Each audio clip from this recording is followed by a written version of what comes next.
Ibu, buka, ipa, jarak wajah kesani kesabitan.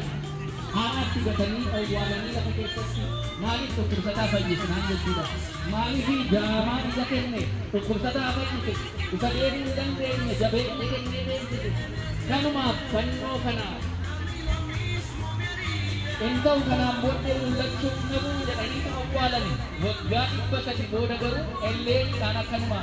Pannong kuning, modal wala may acha tumbo erti. Arang erti gada may jirura.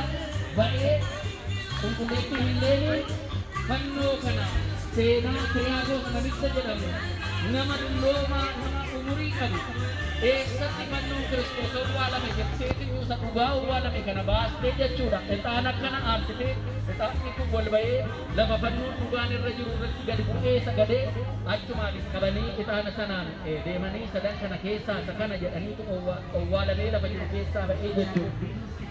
Dhugaan Oromoo amma yerootti ba'uu ga'e jechuudha.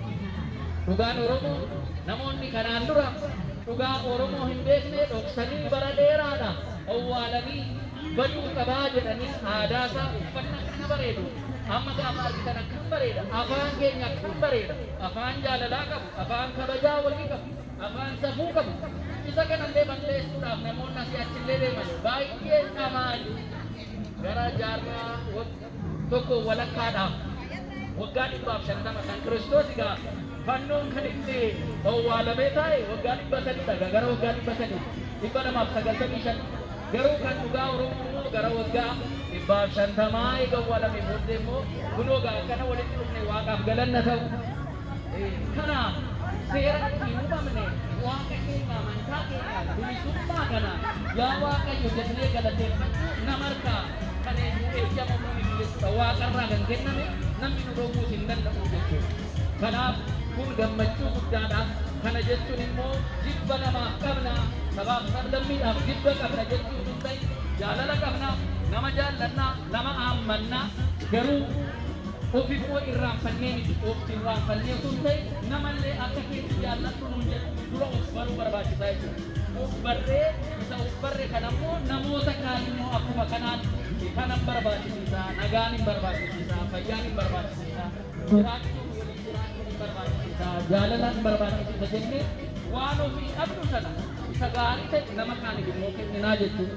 Kanaaf fannoo narraa, fannoo dhugaa, fannoo jirri ilmi namaa Addaam waggaa 5,500 rakkoo keessa kan ittiin ture kan furmaata ittiin argate dursee kan salphinaa kan ture kan jarri hattuun jarri wanjala adda hojjetan kan irratti fannisaman kan ture Kiristoos eegaa irratti fannifame booddee seenaan fannoo kanaa jijjiiramee jira. Waaqayyoodhaaf galanna ta'u kana kabajna eegaa gammachuudha guyyaa gammachuuti. Har'a ji'a booddee akkana qaamaan walitti dhufnee wal argine kun baay'ee nama gammachiisa. Egaa kanaan booda immoo ayyaana kana haadholiin keenya obboleettonni keenya dadhabanii ittiin haala xuruudhaan walitti dhufeenya keenya kana akka jaalalaa akka wal jaalachuu wal kabajuun akka jiraatu egaa qophii adda addaatu jira. Egaa qophii kanarratti keenya illee yoo aadaa keenyaan immoo waaqayyoon galateeffannatu jettan kunoo galateeffachuu dandeessu. Egaa kanaan nu ga'e waaqayyoof galanni haa ta'u. Kun waan guddaadha, gammachuu guddaadha.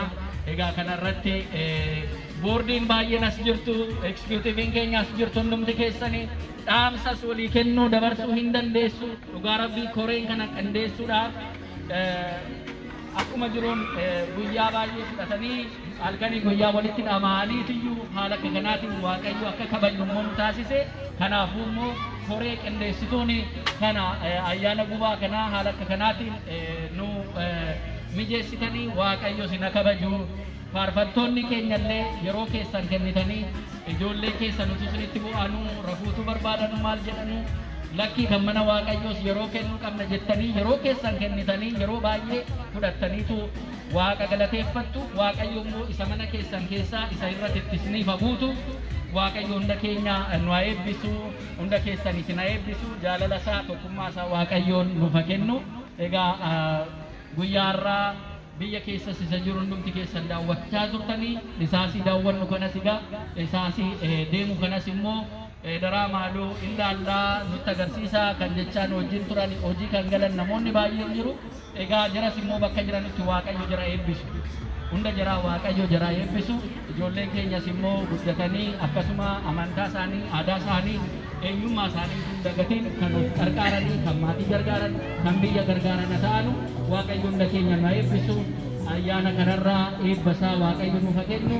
Waadaan gifti keenya dubaroo maaramii, waadaan raajotaa, waadaan qulqullootaa hundumtuu hunda keenyarra oolee hafnu kan nu barsiise Waaqayyo maqaan isaa kan ulfaate.